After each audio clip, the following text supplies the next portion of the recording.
Last time.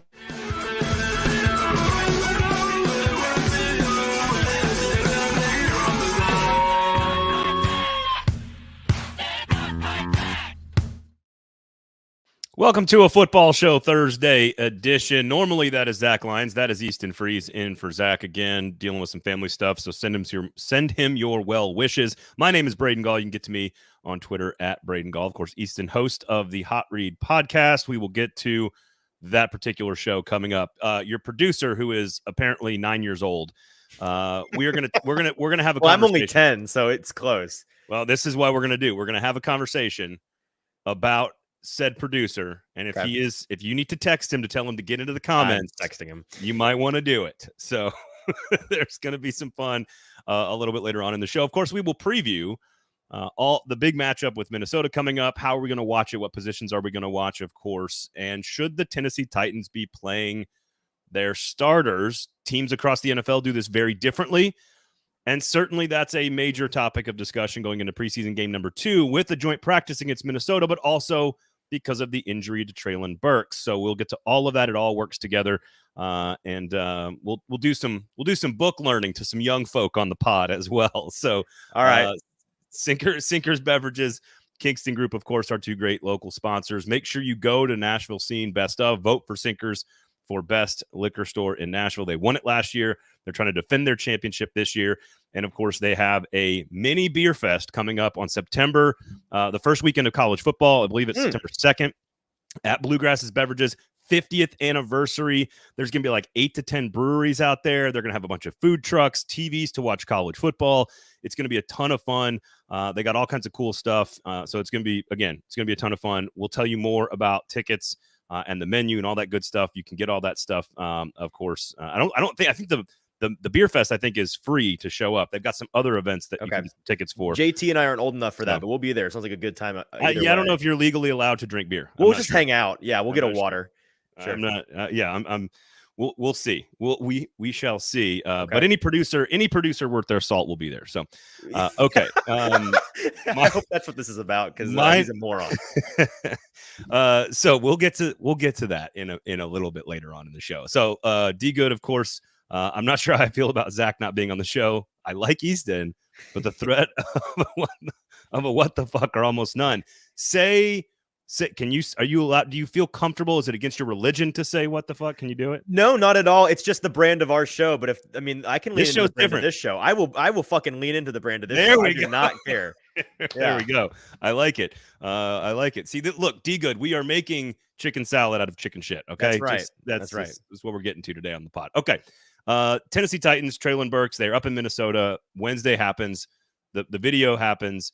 It takes place. By the way, reporters not allowed to take the video, but of course fans can take the video of what happens. He catches a long pass. What I was told is one of only 2 like big pass plays of the entire session. One was a blown coverage. Wasn't even really a great pass. You know? And I do want to get your thoughts generally on 1.5 practices. They are actually ongoing right now. I think the number one takeaway for me is that Minnesota is much better than Chicago. That's my number one takeaway. Yes.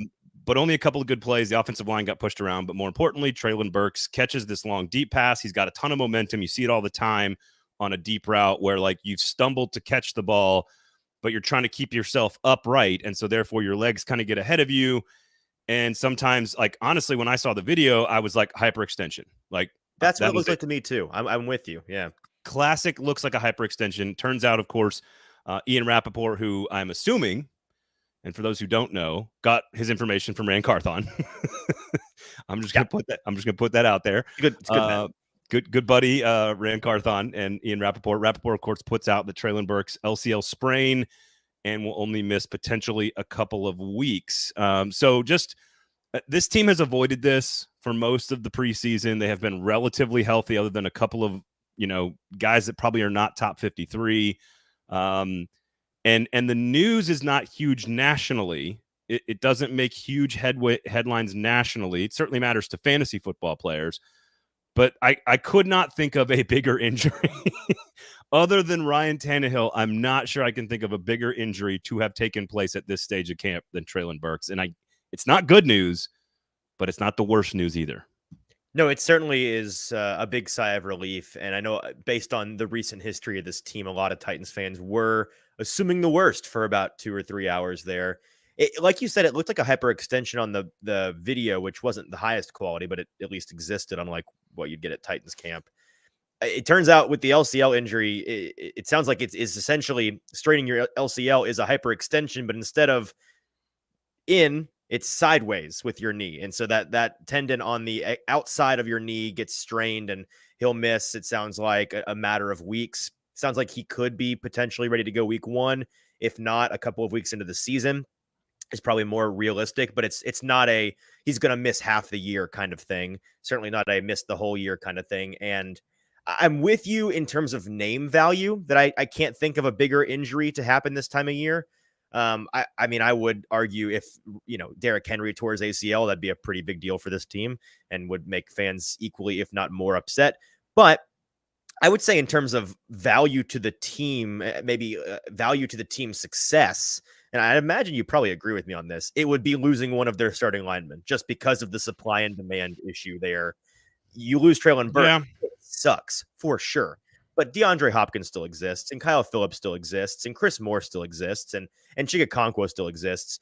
If you lose Andre Dillard, you're fucked. You're done. Like that's nice. You're in. Yeah, there you go. You're in serious hot water. And so I'm with you that he is one of probably 5 names where if he had gone down for the year, it would have put a serious damper on this team and the fan base. I think what's interesting, and I don't necessarily disagree with what you're saying, but I think there are very few players that have elite upside. Like Dillard is an important piece at an important position.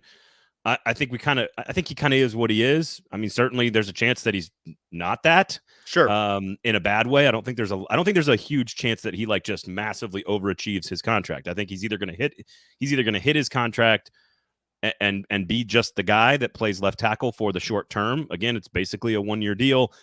But I think when you talk about development, stage of their career, who has the potential to become a star, there's very few names on this team that have that kind of elite level. Again, that's the reason he was picked in the top 20.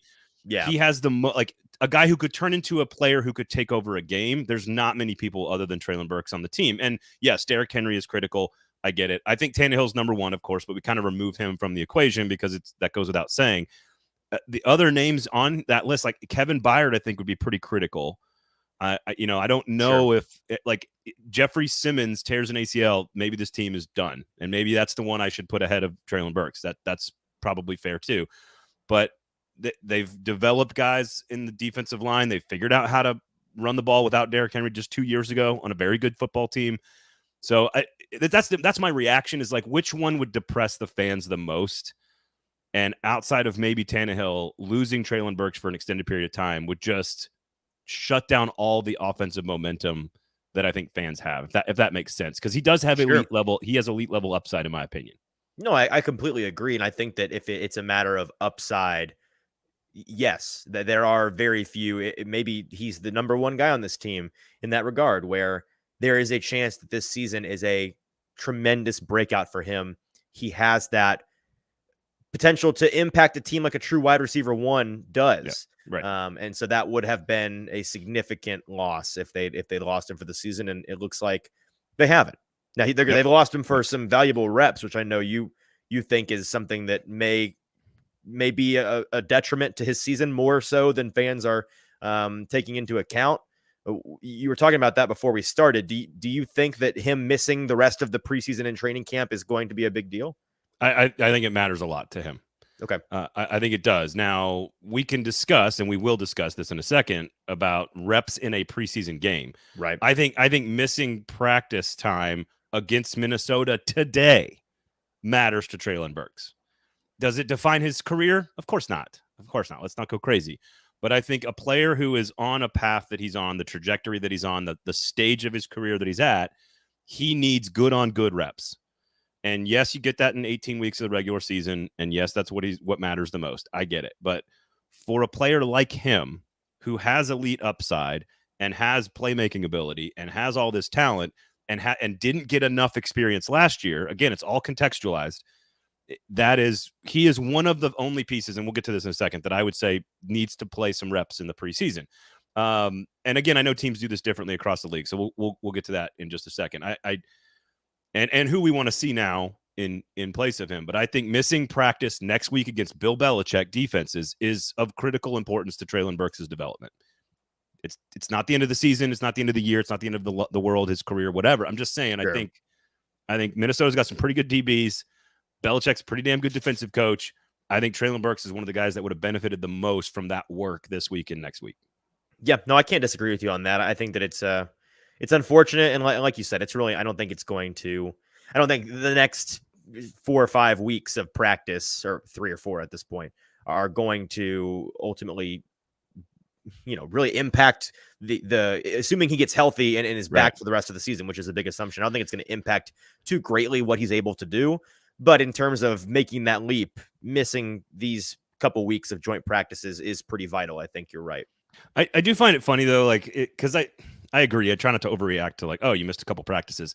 But at the end of the day, like, why do you have practice? If it's not important and coaches don't believe in it and coaches don't think it works, it doesn't help you get better. It doesn't help you understand your offense or build rapport with your quarterback or manipulate coverages in a better way. Like, I'm just using the receiver position at that point. But, like, we can't sit here and be like, why would they spend almost 2 months of their offseason doing it? It has no impact at all. He'll be totally fine. And then be like, but why do coaches who make millions of dollars then have practice at all? Like, well, that's a perfect transition into the conversation that we wanted to have next, right? The idea that, and this is something that I saw a lot of people on Titans Twitter yesterday. Really, there was some serious cope from them with Treylon Burks. It was a scary time. A scary time, and it's one of those things where it's convenient timing that they're saying it now. Like, it's very much a reactionary take. But this idea that, why should, and I saw it from a number of people, I'm not ducking naming somebody. I saw it from multiple people. Why should stars do anything in the preseason? Why should they do anything in training camp? Why should they run full speed? Why should they run go routes? Why should they, really be a participant at all when they could risk getting hurt? And it's part of a larger conversation around the preseason and the actual games. Should starters play? When, where, why, and how much? You see teams like Kansas City where every preseason game they have their starters, including Patrick Mahomes, roll out there for something, a quarter, a drive, whatever it may be. Yeah. And then you have on the other end of the spectrum, teams like the Rams, who for the past couple of years have been famous for wrapping all of their players in bubble wrap and unpackaging them on week 1. Yeah. Super Bowl's off, boys, says Stoney Keeley. Of course, yes, that's the kind of overreaction we're looking for. Of course, yes. Let's get into who are the Titans drafting in 2024. Today's conversation. Which Illinois defensive lineman do you like, Stoney? So we're gonna get into how to manage your stars, reps, preseason reps. We'll get into that here in just a second. But I want to tell everybody, of course, about Sinkers Beverages and the Kingston Group. The Kingston Group, buildkg.com is the website. Make sure you check them out. Locally owned and operated for over a decade. Award-winning, nose-to-tail operation. They will take your home from wherever it is today to wherever it is you want it to be, all in one place. One building, one group of people. They got an in-house design team. They're called a firm. Who calls himself a firm? If you're, firms you have to be a serious business if you're a firm. Yeah, I'm an LLC. No one takes me seriously. Like firms. No. Firms are where it's at. BuildKG.com is the website. So just talk to the Kingston Group before you make any big decisions about your house. We do have some cool news coming about the Sinkers Beverages Beer Fest coming up at Bluegrass in Hendersonville. There's going to be some cool stuff happening with us and this show and some other shows and potentially that event up there. So make sure you check that out. Bluegrass on September 2nd, first weekend of college football. Also, make sure you check out the one here in East, which is Sinkers, of course. And make sure you check out Uber Eats and search Sinkers and deliver the booze, Easton, directly to your house. They drive so you can drink. There you go. Well done, sir. Good job. You know what you're doing. So there you go. Sinkers Beverages, Kingston Group. We love you guys. Please, everyone who's listening, go support them. And just remember the names in case you need any help with your house, Kingston Group. Okay. Should the Stars play? You just mentioned the sort of different approaches from across the NFL. Kansas City plays their guys. LA Rams don't. I think it's honestly, I'll start with my own take is it's a player by player situation. Yes. Correct. Ryan Tannehill, Derrick Henry. I might put Kevin Byard and DeAndre Hopkins. Let's just say those 4 guys. I don't think they need preseason reps. You think Jeffrey Simmons needs preseason reps? Okay, maybe I should have put Jeffrey Simmons on that list. Include him, and then I agree with you. Okay, so that they're the names that are established, especially veterans, that are established, that have been in the league a long time, that know how to prepare. Nico Autry needs reps either. While I'm thinking about it, that's probably fair too. He fits that mold. Established veteran players, right? Yeah. All right. So Stoney says no stars should ever, under any circumstances, for any reason, do anything ever. I love that. I think him in a straitjacket in a padded room from April until September. Not even allowed to work out. Not even allowed to work out. No. Derrick Henry is going to tear an ACL running up a hill. So I think the people who are like 27, 28 plus, who have been there on their second contract, they know how to prepare their bodies. They are professionals. Like, those are the ones that I'm not as worried about. Right. Now, I want to ask a couple of questions about a few, because I think the young guys like Treylon Burks, who have certainly last year, after not getting a lot of regular season reps and had all the camp stuff that we talked about, mini camp stuff with the asthma and everything. Like, he's a guy that benefits, in my opinion, significantly from a series, maybe 2 series. I still don't think you play him a lot.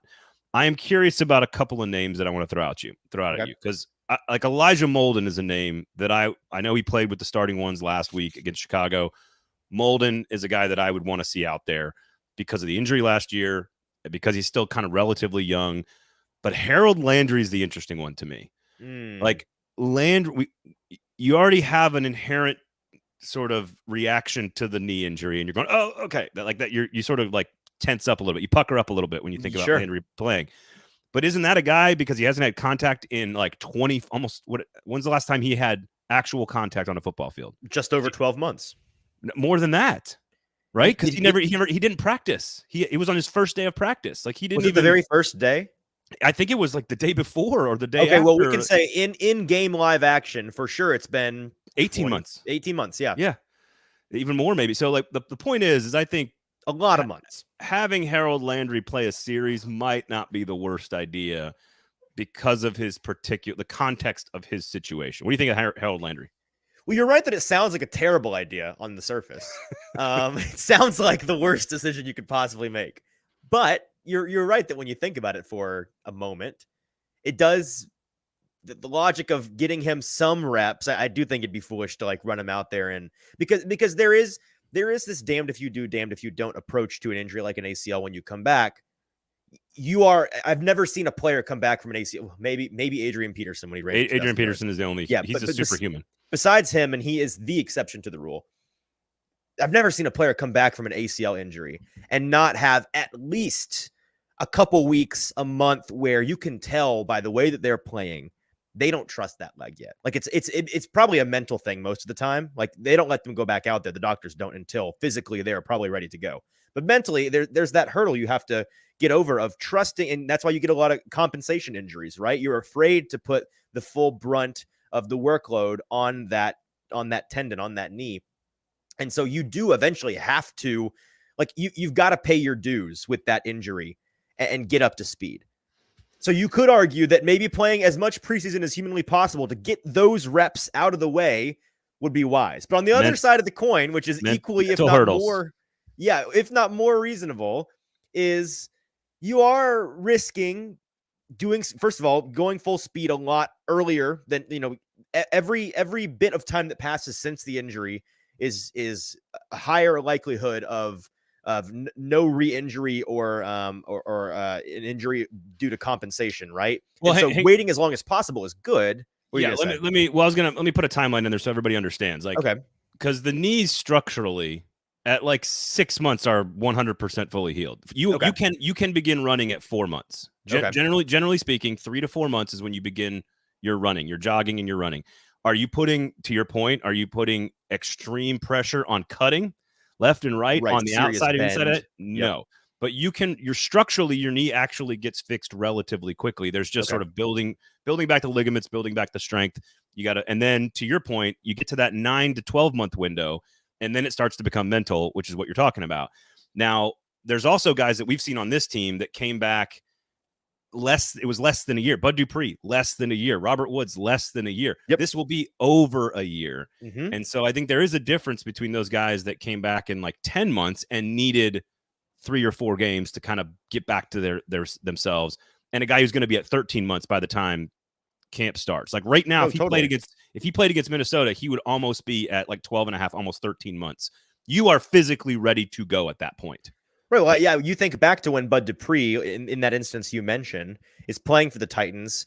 I believe he tore his ACL in late October, early November of that season. And then in the following season for the Titans was ready to go by the beginning of the year. But it wasn't until around October, November, where you started to see him look himself again. So you're right that with Harold Landry, we're at that full year point. We're past it. Yeah. And his DC, Shane Bowen, has said a couple of different occasions at camp that you look at the guy out there in practice, at least, and you wouldn't be able to tell that he's had a significant injury of any kind and is coming back from not playing for a year. And so I do think that there's an element there with this specific case with him where I agree, maybe letting him play a rep or two is not the end of the world, but I would have no problem with he's a player we paid to be an elite player. Sure. Let's let him be elite when we get to the regular season. Well, and then again, let's also be very important. Let's make sure we understand. Like, is it 3rd and 11? Okay, let's get him out there and have him come off the edge as a pass rusher. Are you more likely to get injured stopping somebody on the holding the edge on 1st and 10 against the run? Putting a lot of pressure on that knee to hold your ground, or do injuries happen more often when you're out in space with a tackle on a pass rush? Like, these are the things that I'm assuming the analytics side of things is doing for the Titans with this particular player. I think, and we can kind of bounce around the starting lineup here if you want to, because I do think there are other players that anybody who's on their first contract and has not been a full-time starter, I think benefits from being out there. Anybody who's a free agent who is new, I think benefits from being out there. Maybe not necessarily the old guys. Like Hubbard. Yeah, well, frankly, the offensive line is a different subject altogether. I think the offensive line needs to play 2, if not 3 series. Sure. Okay. Because they played 1 full one last time. Yeah, so you mean on the totality of the? Yes. Yeah, I'm with you. So then it comes down to, my question is the rhythm within the offense, because it is new, because you have new position coaches, because you have new weapons. Like the argument for Tannehill, not Henry. There's nothing Henry needs to do. The argument for Tannehill, and again, he's getting tons of reps in practice, so maybe this is a stupid argument, but the argument for Tannehill is, all right, live fire with new weapons in a new offense, and now you don't even have Burks. So I think there's an argument for Tannehill to play some. I also understand. I still say a series or two. I don't think that there's any real. I don't see any real benefit to playing more than a couple of series. I think that the potential cost far outweighs the benefit after you get a couple of reps in the actual game, especially with this offensive line. You certainly don't put him out there behind anybody but the starting 5, and even the starting 5 raise concern. I don't know. Don't you want him to get ready for that heat? No, I want him to endure as little of that heat as possible. Because I don't think any amount of preseason repping that heat is going to change the amount of heat he was like. It's inevitable, the amount of heat he's facing in the regular season. Okay. So there's no point in subjecting him to any further that is unnecessary, in my opinion. So then I guess what we're saying is, and again, this goes back to practice being valuable because it's practice and coaches want to practice, and practice, as I teach my 6 and 5-year-old, is how you get good at something. Practice like you play. I guess what we're saying then is the value, and I've said this for a long time. I think the value of this is why Vrabel has done this so often. The value of the cross training practices with another team, that to me truly is where you get the best work.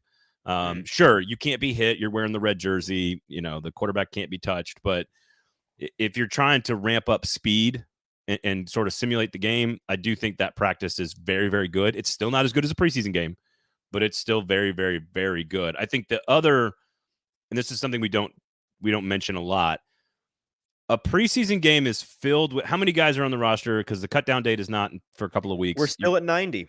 You have 180 players on the field for both teams, give or take, roughly, not at the same time. That would be illegal.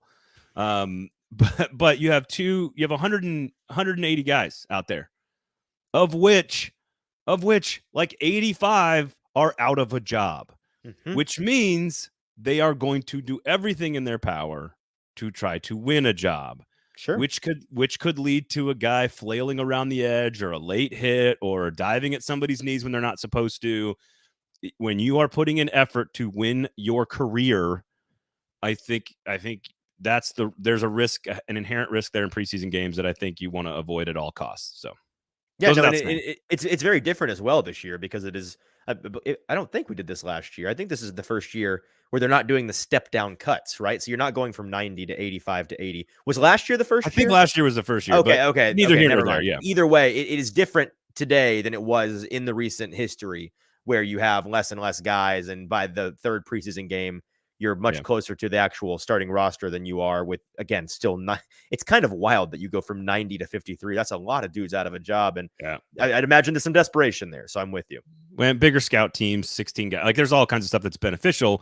Also, scout team players, if you're on the team for the entire year, you make a pretty good living. You make like $150,000 or something. Yeah, $200,000. The first 2 year guys, I think are $12,000 a week.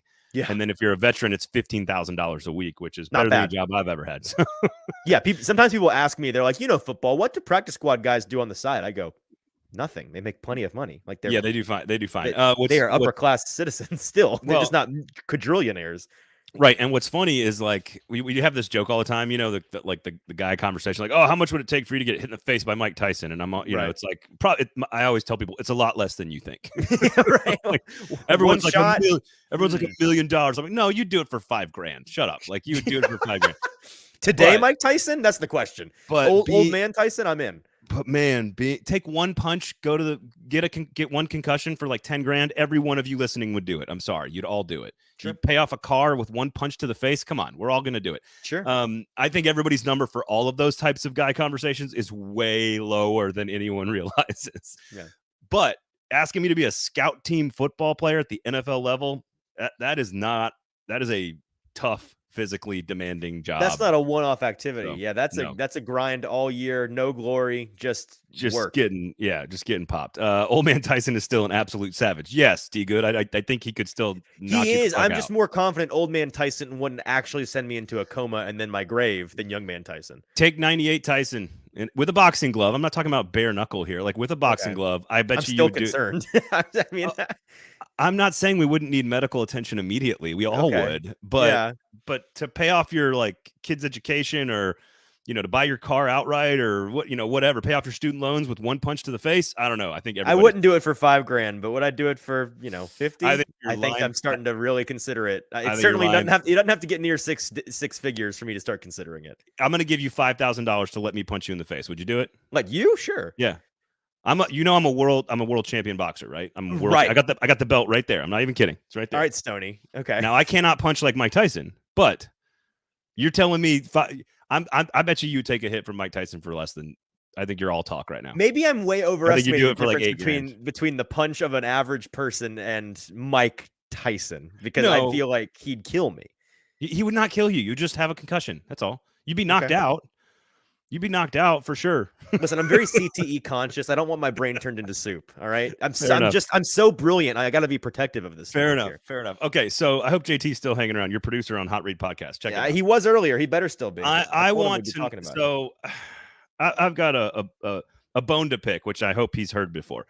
Okay. A bone to pick with you. And I'm going to read off some phrases that have been used for centuries. Literally, yes. Centuries. And I want to know if you, Easton Freeze, have heard of these phrases. Okay. Because one of them on here, and I'll start with this one. Should we preface why this conversation is being had? Okay. Nope. All right. Go listen to the Hot Read podcast. There you go. Bingo. The last episode, Wednesday's episode, if you don't know what's going on, that's where you know. First 5 minutes, you'll figure it out. And part of the reason this triggered me, I'm very triggered right now. Okay. Part of the reason this triggered me is because as I am getting older, I just have heard more phrases for longer, and I start to say things around young people, and young people look at me like I'm crazy, and I'm like, no, you're the fucking crazy one. Yes. So my wife didn't know this one when we started dating and got married. We've been together over 10 years. We've been married for 8. But she would use the phrase crocodile tears incorrectly. How would she use it? Do you know what it is? Have you heard the phrase? Yes, I'm familiar with the crying crocodile tears. Yeah. So what do you think tell me what you think it means. I take it to mean like fake crying for Yes. attention, right? Yeah. Yeah. Well, yes, you're exactly right. Feel sad for you, right? She Like boo-hoo. she thought it meant really, really, really big tears. I love you. I Just love you, honey. the size of the water Yes, droplet yes. down your face is enormous. Yeah. So when one of our Okay. daughters, when one of our brand new daughters would start crying like just a massive cry, like a big Okay. cry Just where she's just bawling like her eyes out. and it's like dripping down Right. her face. She's like, "Oh, look at those big crocodile tears." I'm like, "Honey, I don't think you're using that right." Hmm. So that's I'm willing to give that one a pass. All right, Okay. can you explain what these phrases mean? Okay. Sight for sore eyes. A sight for sore eyes is something that you hadn't seen in a long time, and you're so happy to see it. There you go. Do you think JT knows? I would hope so, but I don't know. Okay. I figured Okay. making chicken salad out of chicken shit was like the most common I phrase ever. I And mean, apparently it was worse. It wasn't just him. It was me and the entire. We're on a rec league softball team here in town, Oh, and I'm the God. only person on the team of people roughly our age. They were all looking at me like I was crazy. I thought I was worth losing my mind. well, and the other one was worth your salt, which JT was like, "Is that a phrase?" I'm like, "Yes, extremely Super common. extremely common phrase." Idiot. But by the way, a sight for sore eyes dates back to the 1700s. Okay, bite the bullet. Do you know what bite the bullet means? Just gotta do it. Rip the Band-Aid off, right? Okay, I knew you're an old soul, so I figured you'd do well at this I game. am. But yes, you. But again, what it meant was you literally had to bite down on the bullet, much like you see somebody now biting on a stick when they're like doing When they're surgery back in sawing the your old leg days. off in World Yes. War One, right? Yes. Yeah, or in the Civil War. Bite this Right. bullet. So yes, exactly. That's what it means. Okay, we covered crocodile tears. Cat got your tongue. Have you heard that one? You're just stammering. You're stumbling over your words. You can't speak. Yeah, exactly. Okay, you're good to go. You think JT knows? I'm asking him. We're doing our show around 4:30 today, and I'm going to run all of these by him. Caught red-handed. Yes, of course. You're caught in the act. You're trying to get a cookie out of the cookie jar in the kitchen, and mom flips the light on. You're caught red-handed. Again, 15th century Scotland. When your hands are covered in blood, that's where the phrase came from because you probably killed somebody. Right, like you were caught red-handed. Has JT ever woke up on the wrong side of the bed? Yeah, I've known him long enough to know that many days of the week he wakes up on the wrong side of the bed. Whether he knows what that means or not, I'm not sure. I'm curious. Do you have the etymology of that one? Where what the phrase comes from? Like why? Like I know it. I know it. I know it means that you just like woke up grouchy. Somebody pissed in your Cheerios, kind of thing, right? Yeah, that's exactly right. I've sources say it was a Roman superstition. So that's pretty okay. Old. If you literally wake up on the wrong side, then you're gonna have a bad day. Okay. I guess that's true. Sure. I guess that means maybe since you probably slept separately from your spouse, that you like if you rolled all the way across the bed, like that's 1,000. No, it means that they like left you in the middle of the night. Like you woke up on the wrong side. Maybe. No, I don't know. Easton, you didn't sleep in the same bed back in the day. You know what I mean? Like I assume it's because you just rolled anyway. Okay. This one was not actually one of my favorite ones because looking up the beginning of it was fascinating to me. Can't hold a candle. Yeah, that's what it means, but the origin is interesting. Yeah, I mean JT's knowledge of idioms can't hold a candle to mine, right? Exactly right. There you go. Would you jump? Do you know jump on the grenade, Easton? From you're the scapegoat. You take one for the team, right? Yeah. Yes, that's exactly correct. Guys, I'm brilliant. How many of these do you have to do to recognize how smart I am for the 7-year-old that I am? I will say that one also changed when I was in college. There was a different term. It meant something different in college. That's neither here nor there. Sure. Can't hold a candle to is hoisted by your own petard. We'll get to that. Can't hold a candle to was apparently like you're an apprentice back in like the 1700s, and you were so bad at your job that you literally couldn't even hold the candle. Like for your person that you were learning from is where that you would literally just drop it or burn the house. Yeah, they didn't trust you to hold a candle. Yes, okay, exactly. That's funny. I've got when in Rome, break the ice, barking up the wrong tree. I know all of those. Rubs the wrong way, bury the hatchet. I don't even know if that's appropriate anymore, but like, yeah, you bury the hatchet. Yeah, absolutely. Yeah, put it behind us. You have to run these by. How about paint the town red? Water under the bridge. Yeah, paint the town red. Now, I am curious if you have the etymology of that one too. I mean, I just know it means you go out and you have a night on the town. Like yes, that was about. I think it was about running around in London or in England. And it was all about like you'd have fireworks and you're throwing fireworks and like all over the city celebrating. And the light is painting the town with the red glow. Yes, okay. I guess that's where it comes from. Show your true colors. Yep. Put a sock in it, steal your thunder, Yep. spill the beans. Yep. Rule of thumb is an interesting one if you've ever seen Boondock Saints. But I just thought I'd throw these out there. The only one that has been said that I don't like, I've heard but don't know the meaning of, is the one from D Good. I don't even know if it's appropriate. Oh, jump on the grenade. No, the hoist, or no, it wasn't D Good. Sorry, it was Jason McDonald. The hoisted on your own. Yeah, well, he's not doing it appropriately. It's I think it's foisted of your own petard. I think, which means you kind of like you ruined it yourself. Like you did it. You did it to yourself. So that's the only one that I've heard before, but didn't know what it meant. So now I can add that to my Rolodex. Here's a couple of them that I want to throw out there. Again, we'll move on to football here in a second. This is more fun. I like this. There's two that drive me nuts, and I'm assuming that you and JT have both heard this before. Okay. But everyone gets it wrong, and it is now sort of accepted to be wrong. Is it word to the wise? The phrase "chomping at the bit" is not correct. It is not the phrase. What is it? Is it chomping for the bit? It's champing at the bit. Oh, champing at the bit. Because what a horse does with the bit in his mouth when he is ready to go is he champs on it, which is like very similar to biting and chomping. Yeah. But every Florida Gators writer in the history of newspapers have changed it to chomping at the bit. Sure. But it's champing at the bit. Yes, D Good, you nailed it. D Good is right. At the bit. I didn't know that one. I got to remember that now. The other one that drives me absolutely insane is intensive purposes. Not a phrase. Intense and purposes. Intense and 3 words. Intense. It's not purposes that are incredibly dialed. right. Very intensive. These purposes are not very intensive. That's not what it is. It's intense. Well, this made me think of two that are the same thing. Like when you hear people say "word to the wise," the wise don't need your words. They're wise. It's word from the wise is the correct turn of phrase. Is it? It is. Because why are you trying to give wisdom to the wise? It's a word from the wise to the stupid. Oh, I'm gonna have to look this up. That is what I've always believed it to be. And then what was the other one I just thought of? I couldn't care less. People saying I couldn't care less, I could care less. No, because if you could care less, then you would. Right, exactly. No, it is word. It is word to the wise.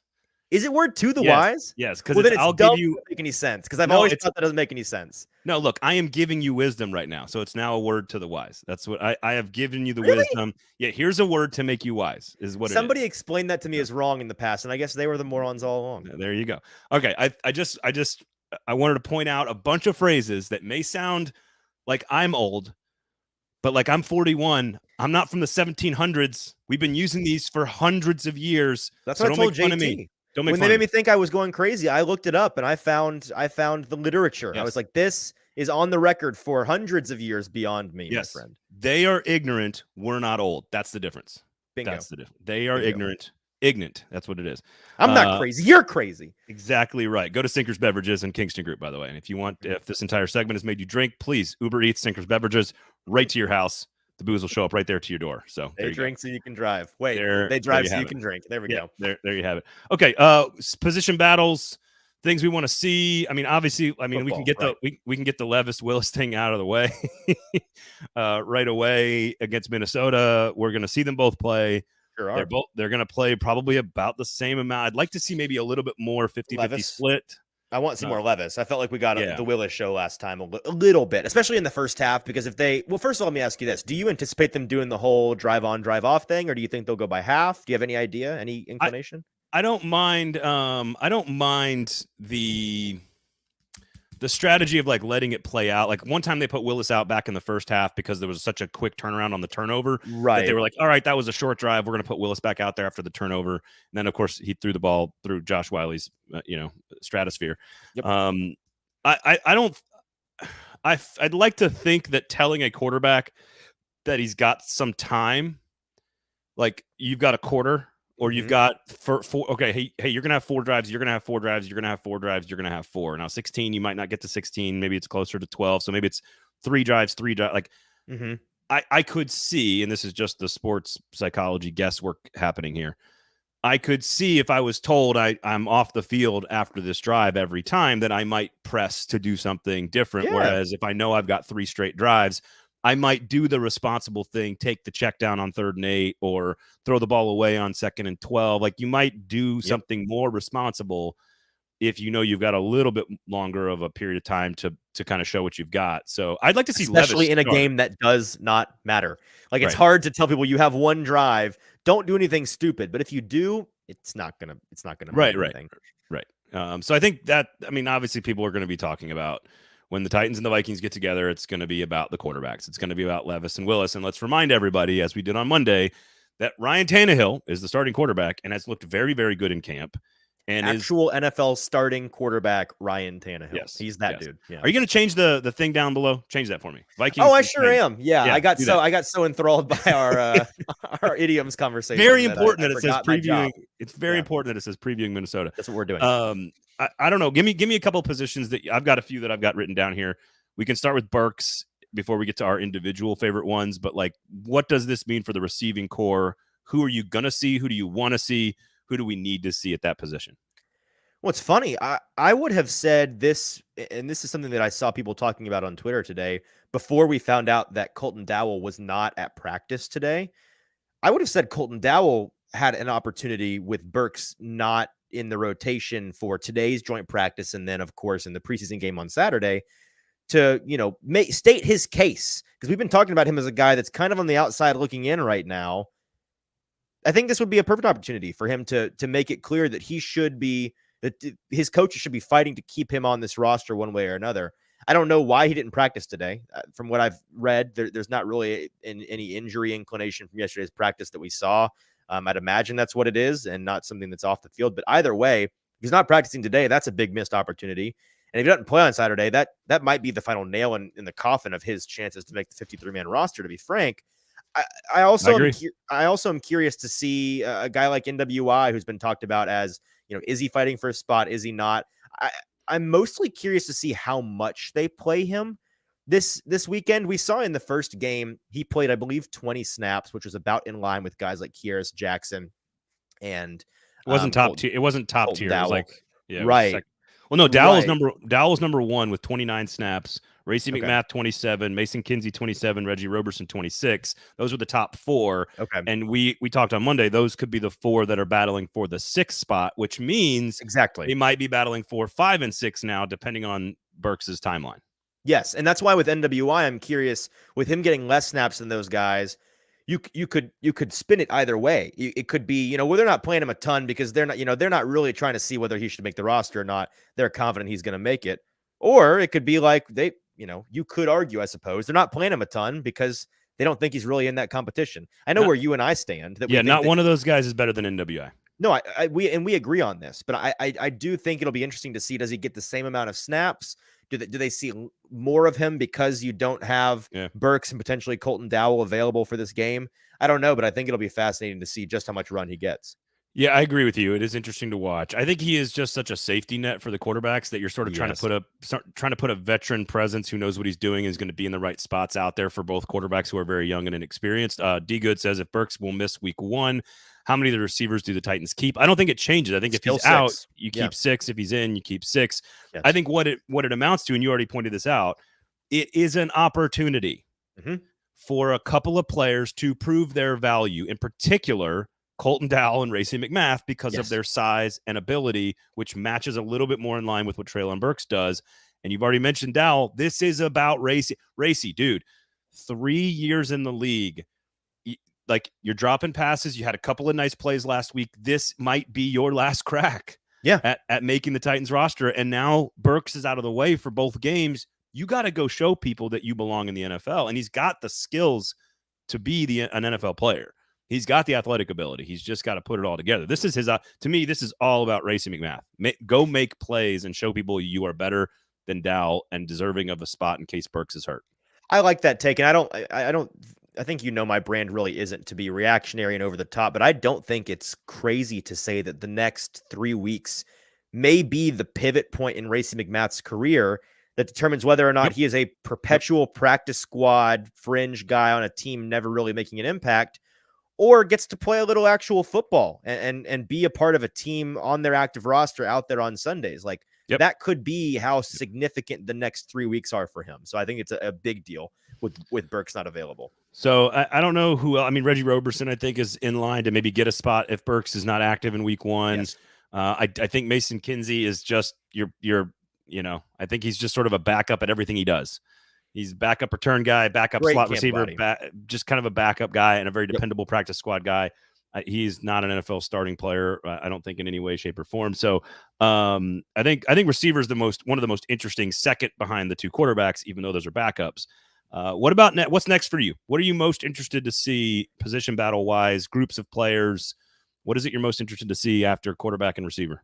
Well, in this game in particular, it's the defensive backs. It's the cornerbacks for me. I'm super jacked to, and we don't know exactly what Minnesota's plans are yet for their how much their top end players will play, but guys like Jordan Addison, I'd imagine, are going to get some run in this game. I don't really know what the Vikings MO is with like guys like Justin Jefferson. I'd kind of be surprised if he plays more than a series or two. Yeah. But if he's out there at all, I would love to see what Christian Fulton, like, put him out there. Let's see it. Let's roll it out. He's a guy that was talking before they got up to Minnesota about how excited he was to put the clamps on some of these guys. And I want to see that. And then, just the depth of that position is better than elsewhere on the defense. Doesn't make it good.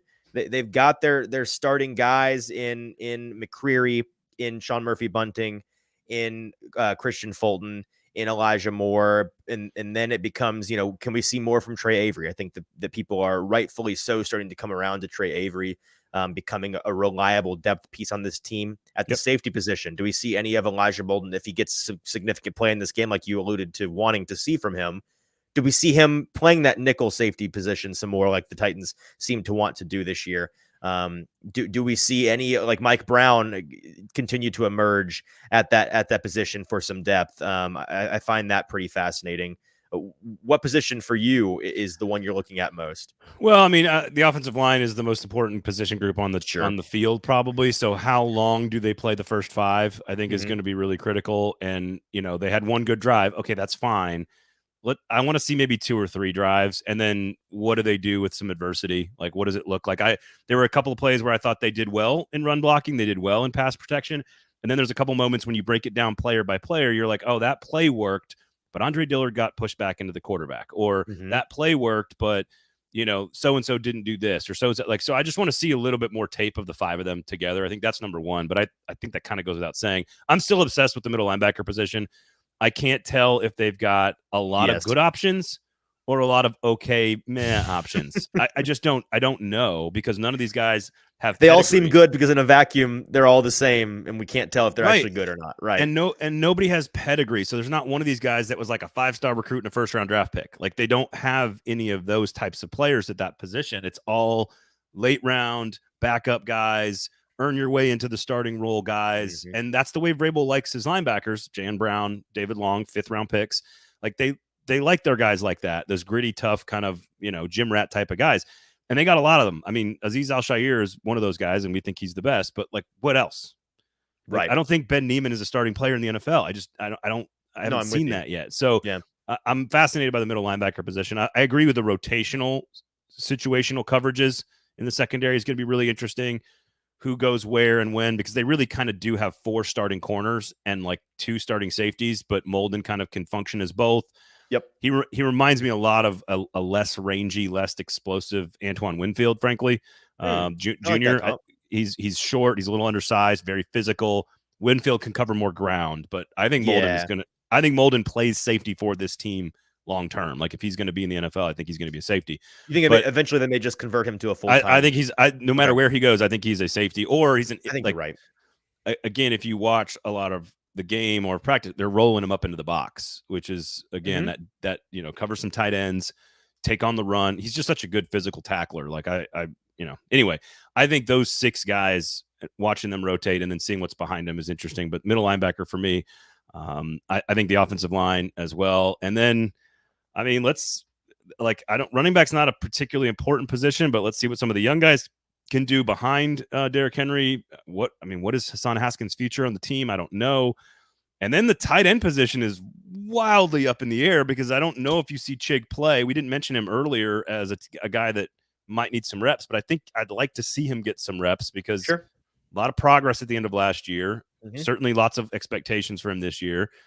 But you got a whole collection of dudes you don't know what to do with, whether it's Mack and Raider and Wesco and Wiley. Like, some of them are banged up, some of them are healthy, some of them aren't. Like, I don't think you know what you've got in that room right now in terms of what it's going to look like. You've got 6 tight ends behind Chig that are all fighting for 3, maybe 4 spots. Like, Chig is for sure making the roster. I'd be really surprised if Wiley doesn't make the roster just based on the draft capital, but we've seen them. And also catch passes in the field. Sure. Yes. I think Treylon Wesco is probably making the roster because he's that glorified lineman role, and they're going to want to play a lot of 22 personnel and 12 personnel. But I agree.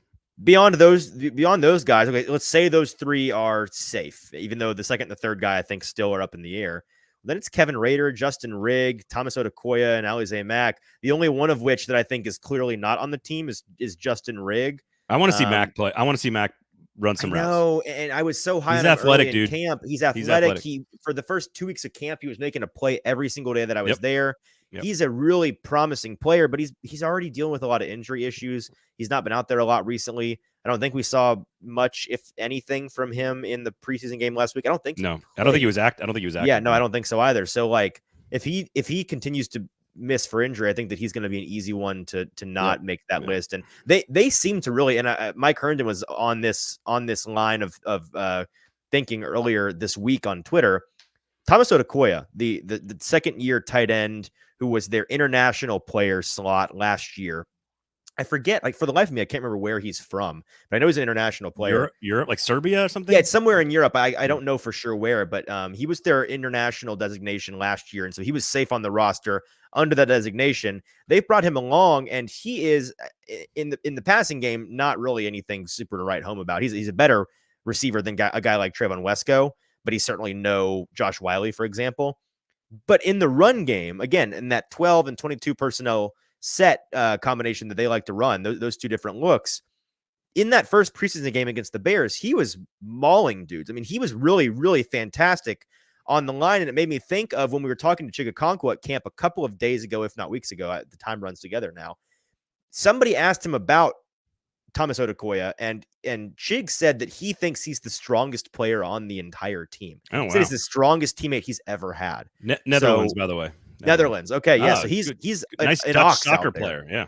Yeah. So I think that he's a guy that may sneak onto this team by the end of things when it's all said and done.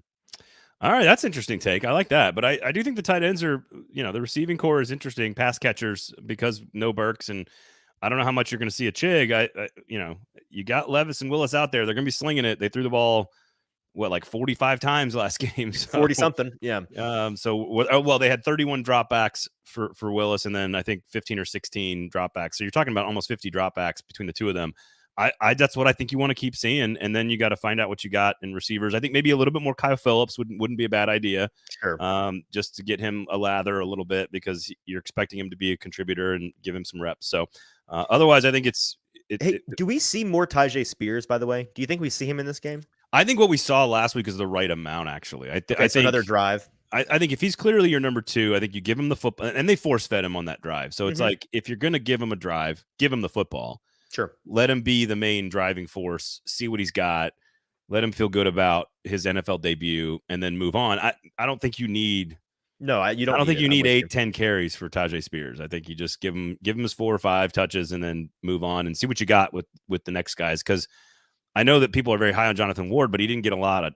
He's been banged up, so he's hurt now. Yeah, right. I think that that position becomes interesting now with Ward, because the conversation before last week's preseason game where Ward gets hurt, we're talking about, okay, it's Henry and it's Spears, they're locked in, but then it's 3 guys fighting for 2 spots. Maybe they keep all 5, but maybe 1 spot, right? I think it's more likely they keep 3 than it is they keep 5. Yes. So 1 or 2 spots, Ward, Haskins, Chestnut. Who's it going to be? And now you've got a situation where, okay, maybe Ward, I think Ward, if you polled every Titans fan and media member, Ward was probably the leader in the clubhouse of those 3 to make the roster. He's hurt now, which complicates things. And you've added this guy, right? You've added Jacques Patrick, or I don't even know how to say his name. This new guy. That's a pretty substantial contract, isn't it? It is. We have not mentioned him. We probably should have mentioned him earlier. Right. It's a multi-year contract, and he's coming off of, I think he played in the XFL this spring. I haven't myself personally dug deep into his NFL track record. But I know that they gave him the money that they gave him and the contract length that they gave him indicates that they want him around. And it's strange to me that they've now got 3 guys back there plus Ward, who's injured. Does his arrival indicate they think Ward may not be an impact for this team after all because of his injury? Is he the guy that they bring in because they're trying to further justify moving on from Hassan Haskins? I don't really know what that move was for. I'm curious to see where it goes and if he is even a factor in the preseason. Well, so Patrick, Florida State, huge, pedigree player, played at Florida State at a high level, big dude. I mean, he you know how to say his name? Is it Jacques Patrick? And it's it's very to me, it's very Deontay Foreman-ish, the move, because this is a guy who's like 6'2", 230. Like, he's a big dude, and I would say he's like an insurance policy for 2 things: Derrick Henry, and also I think Hassan Haskins' court date is the day after the cutdown date, August 30th. Cutdown is August 29th. Yep. And you're not going to have, like, it's not going to be, the case isn't going to be settled on the 30th. Nope. so I think they're letting the legal process play out, but I think they're also looking for options. So yes, I think you're right. There you have it. All right.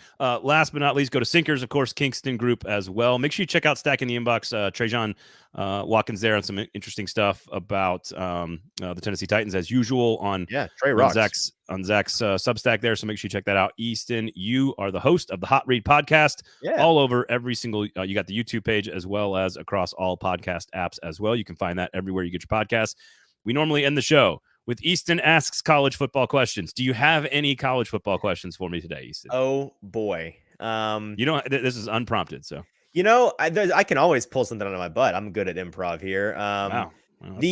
Here's a question that is a very, very much not a unique one, but it's one you're hearing talked about a lot. And I know I'm sure you're familiar with Chad Withrow here in town. He's taken a lot of flack for, in recent days, putting together his version of what the NFL style divisions of conference realignment would eventually look like. I was going to say noted Vanderbilt hater. Despiser of Vanderbilt athletics, Chad Withrow. We love you, Chad. He's gotten a lot of flack for that, and he's made it clear online, or tried to make it clear to people, like, he hates this. And I'd imagine you hate the whole conference realignment thing too, as somebody that I love it. I don't like what it's doing to the sport, but I love the content. Well, okay, sure. So as a college football purist and longtime fan, you despise it, but for your job, you enjoy it. Okay. And I think the SEC is doing it the best of anybody. It's still contiguous. It's still contiguous. Like, every state is connected, and that's not something that any other conference can say, truly. So I guess my question is, do you anticipate, and this is how I feel, but I'm way less knowledgeable on this than you, do you anticipate us reaching this 2 mega conferences or 1 mega conference eventually? Mm-hmm. And how quickly do you think that's going to come about, and what might that look like? 2032, 2033, probably. All these television contracts, the Big 10, the Big 12, and the SEC, all of the big time TV contracts for the 3 biggest conferences, all of them run out around 2032. They were all done short-term deals. So no re-ups. Short-term in TV contracts is like 5 to 7 years, whereas long-term is like 13, 14, 15 years. Mm-hmm. They were all done in a shorter window, because what is going to happen is there'll be a big giant breakaway, and it'll be it could be 40 teams, it could be 60 teams. We don't know what that number is going to be, but there are no governing rules that govern all of these teams any longer. There's no scheduling uniformity. There's no NIL uniformity. There's nothing that keeps any of these conferences from doing things the same. And what TV partners want, and this is to bring this to the NFL. The reason the NFL is a part of the problem too, because they're charging $5 billion for television revenue, and there's only so many TV dollars out there. Sure. The NBA is a part of this problem too, because they're going to charge insane numbers for their new TV deal. What has happened, the reason you pay so much for NFL football is you get guaranteed ratings. And in the playoffs, you get almost guaranteed quality football game, guaranteed reality TV show. In college, that's not guaranteed. See the national championship game last year. Yeah. And a lot of semifinals. So what's going to happen is if we go to a 12-team playoff and a bunch of games are blowouts, TV people are going to be like, that ain't good for business. we need to have the playoff games be more balanced, more equal teams, which means you're going to trim the fat and get rid of a lot of lower tier brands. And then you put all the money into a top 40, and then you get an NFL-ish style playoff where every team is competitive, and you don't have I know this is very complicated, but you don't have the Georgia TCU thing, right? Where there's a 60-point gap in the national championship game. Like that is bad for business. Sure. Whether Georgia fans want to admit it or not, or SEC fans want to admit it or not, it is bad for business. And so that's a long, circuitous answer, but it's about TV money, and it's about getting quality television product for those partners. And what delivers that? Honestly, no disrespect to Vanderbilt, is not meant to be a anti-Vanderbilt stance, but like, not having Vanderbilt in your league drives up your costs. Not having Missouri or Indiana or Rutgers or... You're taking that back once Clark Lee restores the Vanderbilt brand. I love Clark Lee. I love the model that they're going through. I love the slow build. I like the culture. I like everything they're doing. Sure. And I hope the SEC stays the way it is for a while. But my bet is we've got one more era of normal college football. And then in 2032, 2033, we're going to have the new thing. And the new thing is going to be a 40 or 50 team breakaway. Does that new thing involve the NCAA, or is no?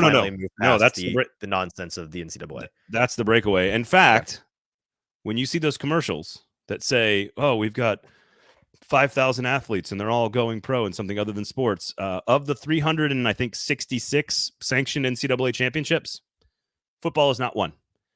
Football is not an NCAA championship. They don't make the money. The NCAA does not purely a CFP thing. The college football playoff makes all the money, not the NCAA. Okay. The number one moneymaker for the NCAA is the basketball tournament.